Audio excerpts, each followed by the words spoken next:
Were you good at first?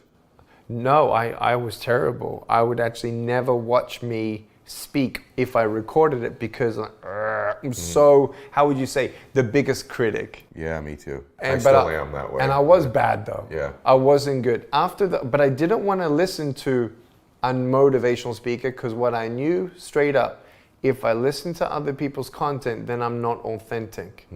And I needed to buckle down, make my own content.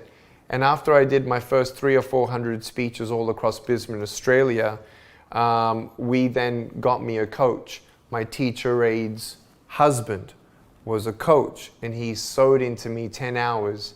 And even when my parents said, "You're crazy, you'll never make money speaking, do a double degree in accounting and financial planning," and I did. My father gave me wonderful wisdom, Ed. He said, start an accounting firm, go into stock market, go into real estate, and get employees to be your hands and feet. I was 6 years old when he said, you need to become a millionaire to survive. No one knows that my nonprofit doesn't even pay for my caregivers, and I have a family to feed.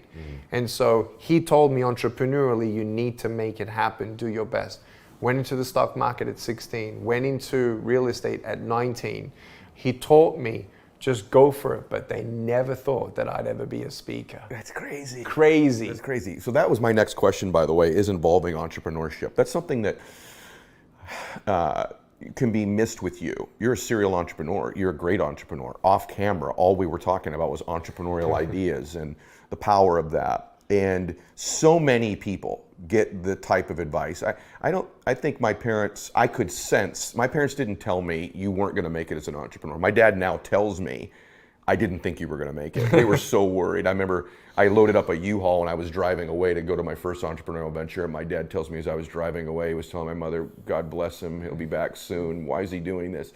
And so I think a lot of people sense this lack of support from family, lack of belief, maybe even lack of belief in themselves. What are your attitudes about that? Do you think most people should be pursuing entrepreneurship, a side hustle of some type, or a nonprofit of their own? What are your thoughts about that, just to enrich their own life? How do you feel about that? So you talk about it all the time. First of all, entrepreneurship is not for everyone. Sometimes you're in entrepreneurship, 9 to 5, every day. I'm just going to be the best person I can be at what I have. That's fantastic. If though there is a dream to then do a side hustle, go into real estate, do this, do that, I would say go for it, as long as first of all, your priorities are right. And so, what are those priorities? so for me, right,